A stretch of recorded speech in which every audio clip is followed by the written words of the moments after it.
Y más patrimonio, en este caso musical, porque Zaragoza anoche se vistió de largo para la gala de los premios de la música aragonesa. The Clillus Band junto a Roperos o Jai fueron los grandes triunfadores con 2 galardones cada uno. KCO recibió el de mejor solista y Rubén Pozo, integrante de Pereza, fue distinguido por su trayectoria musical.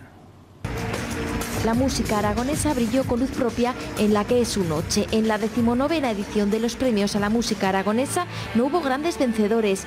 2 galardones de los 5 a los que aspiraba se llevó a casa The Clillus Band, mejor directo y mejor grupo. También con 2 se quedó Sohai, mejor producción y mejor canción con La Muerte Bella, los únicos que repitieron en el escenario. Y la verdad que muy contento con el premio, además una canción bastante especial y la verdad que muy feliz.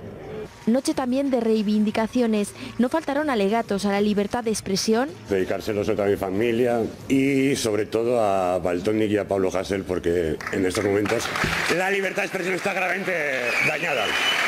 Y al papel de la mujer en el panorama musical. Tenemos más dificultades para llegar ahí, es más difícil que las niñas pequeñas tengan referentes y si no hay referentes no se puede, es un círculo. La nota más emotiva la pusieron los galardones especiales. Las novias lo obtuvieron por sus más de 30 años sobre el escenario y la ronda de Voltaña por haber dejado huella en el ADN aragonés. Nos emociona muchísimo que este premio venga precisamente de los músicos, que para nosotros músicos aficionados nos llena de orgullo, porque nosotros venimos de la calle.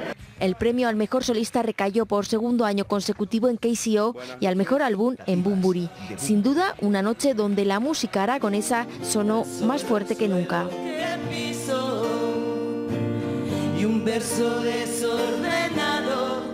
Música con la que ponemos el punto y seguido.